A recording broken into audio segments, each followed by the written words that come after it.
देखिए हम लोगों ने अब तक जो बात करी थी वो पुराने चैप्टर्स में परमाणु तक की बात हो गई थी, परमाणु क्या होता है। आज हम लोग परमाणु की संरचना एक नया चैप्टर शुरू करने जा रहे हैं और उसमें देखेंगे कि परमाणु क्या कैसे कैसे उसकी संरचना अंदर की होती है। इससे पहले वाले चैप्टर में हम लोगों ने डाल्टन के बारे में पढ़ा था। जॉन डाल्टन एक साइंटिस्ट थे, उन्होंने कहा था परमाणु किसी पदार्थ का एक सूक्ष्मतम कण है जिसके टुकड़े नहीं किए जा सकते हैं, बताया था।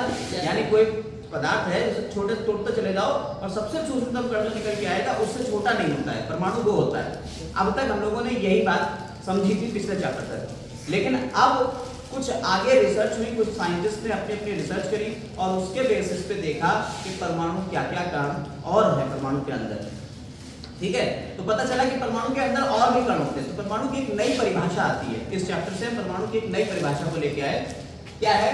परमाणु क्या होता है? किसी तत्व का सूक्ष्मतम कण जो उसकी रासायनिक अभिक्रियाओं में भाग लेता है, परमाणु कहलाता है। ठीक है, उसे क्या कहते हैं? परमाणु कहते हैं। तो एक सूक्ष्मतम कण है, ये तो बात पहले पता चली क्या है, ये एक सूक्ष्मतम कण है जो क्या कर रहा है, जो उस तत्व की रासायनिक अभिक्रियाओं में भाग ले रहा है। यानी किसी भी रासायनिक अभिक्रिया में जो भाग लेते हैं उन्हें हम क्या कहते हैं? परमाणु कहते हैं। ठीक है, जैसे आपने कहा कि कार्बन की ऑक्सीजन से अभिक्रिया हुई और बन गया कार्बन डाइऑक्साइड। ठीक है, तो ये परमाणु है और ये इसके परमाणु है, वो आपस में अभिक्रिया कर रहे हैं और एक नया यौगिक बना दे रहे हैं। ठीक है, तो तत्वों से मिलकर उनके यौगिक बनेंगे। तो वो तत्व क्या है? तत्व के अंदर सूक्ष्मतम कण है, वो क्या है? उसका परमाणु है। ठीक है, तत्व के अंदर क्या होते हैं? सूक्ष्मतम कण परमाणु कहलाते हैं। लेकिन अब परमाणु को देखा गया कि परमाणु भी आपस में कुछ चीजों से मिलके बने हुए हैं। परमाणु भी कुछ चीजों से मिलके बने हुए हैं। वो जो कण है उन्हें कहते हैं मूल कण। उन्हें क्या कहते हैं? हम मूल कण कहते हैं। परमाणु इन तीन मूल कणों से मिलके बने हैं, इलेक्ट्रॉन, प्रोटॉन और न्यूट्रॉन। परमाणु के इन तीन कणों को दिखाने का जो तरीका है तो यहाँ हमने बनाया हुआ है। आप देखिए, इलेक्ट्रॉन को ई से, स्मॉल से, प्रोटॉन को स्मॉल p से और न्यूट्रॉन को स्मॉल n से दिखाते हैं। इनके द्रव्यमान भी देखे गए, बाद में पता चला कि इसके द्रव्यमान, इलेक्ट्रॉन का द्रव्यमान 9.1 × 10⁻28 -28 होता है। यानी इतना छोटा, इतना हल्का, -28, माइनस का मतलब नीचे लगे हुए हैं 28 जीरो, तब उसे हम कहेंगे -28, इतना हल्का है। आपेक्षिक द्रव्यमान इसका होता है 1/1837। ठीक है, और इसकी खोज की थी जे थॉमसन ने 1897 में। ठीक है, ये याद कर लीजिएगा, कभी कभी डायरेक्ट यहीं से सीधे सीधे क्वेश्चन आ जाते हैं। तो ये किसने खोज करी इलेक्ट्रॉन की? जे थॉमसन ने। कब की? 1897 में की। इसका द्रव्यमान कितना था? ग्राम में द्रव्यमान बहुत ज्यादा पूछा गया है, 9.1 × 10⁻28। प्रोटॉन को p से लिखते हैं, इसका द्रव्यमान 1.67 × 10⁻24। और इलेक्ट्रॉन, न्यूट्रॉन का भी द्रव्यमान देखिए सेम होता है, दोनों का द्रव्यमान सेम, दोनों के आपेक्षिक द्रव्यमान एक ही एक होते हैं। प्रोटॉन की खोज रदरफोर्ड ने की थी 1919 में और न्यूट्रॉन की खोज चैडविक ने की है 1932 में। देखिए सीक्वेंशियली, पहले इसकी खोज हुई, फिर इसकी खोज हुई और फिर इसकी खोज हुई। आप देखिए सन बढ़ते जा रहे हैं। ठीक है, समझ में आ गई बात? यहाँ तक तो बात हमें समझ में आई। याद करने का तरीका याद कर सकते हैं, एक बहुत ही बचपन में हमने सीखा था, हमारे टीचर ने बताया, क्या? ईंट पर नाच। ई से इलेक्ट्रॉन, टी से थॉमसन। इलेक्ट्रॉन की खोज किसने करी? थॉमसन ने। पर पा से प्रोटॉन, रा से रदरफोर्ड। ना से न्यूट्रॉन, जा से चैडविक। यानी न्यूट्रॉन की खोज किसने कर दी? चैडविक ने कर दी। आप ऐसे याद कर सकते हो कि किसकी खोज किसने करी, तो हमें ऐसे याद हो जाएगा। ठीक है, हालांकि गोल्डस्टीन साहब ने भी इसके ऊपर रिसर्च करी थी, न्यूट्रॉन। ठीक है, वो बातें बाद में करेंगे। फिलहाल अब हम लोग यहाँ तक तो बात पता चल गई कि एक जो परमाणु होता है उसके अंदर प्रोटॉन, न्यूट्रॉन और इलेक्ट्रॉन होते हैं। लेकिन हम ऐसे नहीं एकदम से पढ़ने लगेंगे इलेक्ट्रॉन, प्रोटॉन, न्यूट्रॉन क्या होते हैं। परमाणु की संरचना को धीरे धीरे जानेंगे, एक एक करके हम प्रयोगों के ऊपर आ रहे हैं। सबसे पहले हम लोग थॉमसन का मॉडल पढ़ेंगे, फिर रदरफोर्ड के बारे में पढ़ेंगे कि उन्होंने क्या करा। थॉमसन का मॉडल पढ़ेंगे, रदरफोर्ड के बारे में पढ़ेंगे, फिर चैडविक ने इसकी खोज कर दी थी न्यूट्रॉन की। अब फिर आगे चल के अगला मॉडल आएगा। ठीक है, तो पहले थॉमसन, जे थॉमसन का मॉडल है, अलग अलग देखिए हर किसी साइंटिस्ट ने बताया। शुरुआत हुई जब आप लोग पढ़ने आते हो बचपन में तो आपको छोटा बड़ा सिखाया जाता है, फिर उसके बाद आपको जो है वो आप पूरा सब मिला मिला के पढ़ना सिखाया जाता है, फिर सेंटेंस। असल में हम बात कर रहे हैं सेंटेंसेस में, लेकिन हम बचपन में पैदा होते ही नहीं सेंटेंस बोलने लगते हैं, छोटा बड़ा पहले जैसे सीखते हैं फिर उन्हें मिलाना सीखते हैं। तो बिल्कुल वैसे ही परमाणु की संरचना भी अचानक से नहीं खोज हो गई। परमाणु पहले बताया गया कि परमाणु एक कण है, इससे छोटा कुछ नहीं हो सकता। बाद में पता चला कि नहीं साहब ये कण नहीं है, परमाणु के अंदर भी कुछ है।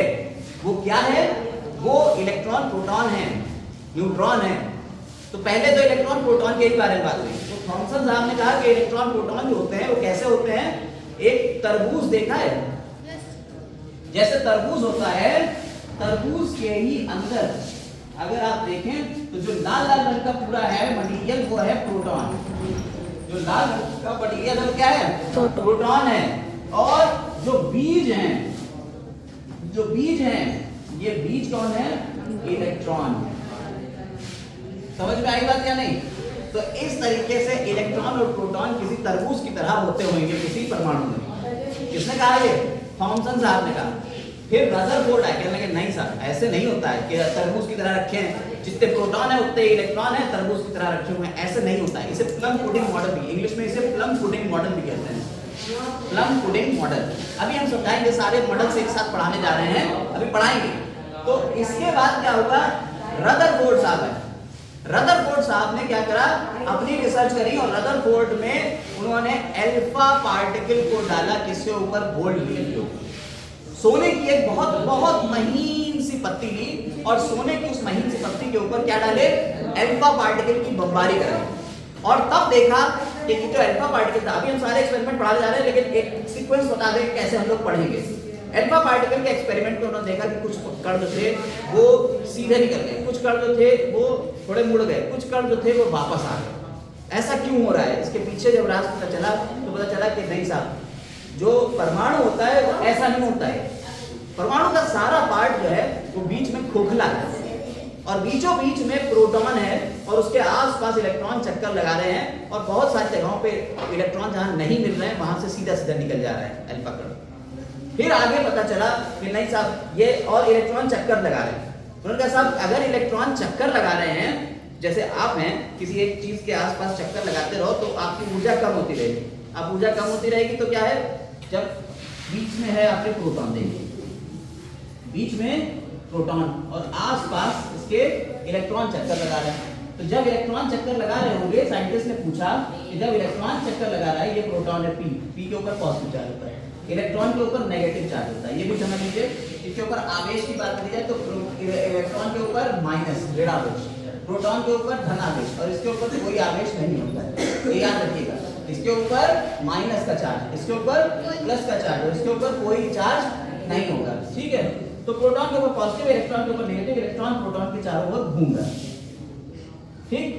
अगर ये घूम रहा है तो भाई अपनी ऊर्जा भी तो कम करेगा और जैसे जैसे ऊर्जा कम होती जाएगी प्लस को माइनस वाला या माइनस को प्लस वाला खींचता, प्रोटॉन को इलेक्ट्रॉन, प्रोटॉन जो है वो इलेक्ट्रॉन को अपनी तरफ खींचेगा। जब ऊर्जा कम हो जाएगी तो ये कक्षा जो है ये ऐसे होने लगेगी, धीरे धीरे धीरे धीरे छोटी होने लगेगी और छोटे होते होते होते होते होते होते ये इलेक्ट्रॉन इसके अंदर आके धस जाएगा और प्रोटॉन और इलेक्ट्रॉन जब एक दूसरे में मिल जाएंगे तो एक परमाणु का तो काम ही खत्म हो गया, तो खत्म हो गया दोनों एक दूसरे के प्लस माइनस। तो परमाणु तो लेकिन स्टेबल होता, परमाणु तो बना हुआ है, तो परमाणु की स्टेबिलिटी को बता नहीं पाए कि कैसे ये स्थायी है। इस वजह से इनका मॉडल जो है वो रिजेक्ट हो गया। यानी एक ने तो ये बता दिया, फिर उनको गलत करके इन्होंने ये बता दिया कि प्रोटॉन बीच में इलेक्ट्रॉन चारों तरफ चक्कर लगा रहे हैं, इनको भी गलत करा गया। और बाद में जो आपके नील्स बोर आए, नील्स बोर ने ये बताया कि नहीं साहब, इलेक्ट्रॉन जो हैं वो जिन कक्षाओं में चक्कर लगाते हैं वो अपनी कक्षाओं से कहीं बाहर नहीं जाते, वो अपनी ऊर्जा को बिना खर्च किए इन कक्षाओं में लगातार चक्कर लगाते रहते हैं। समझ में आई बात है? ये किसने बताया? नील्स बोर ने।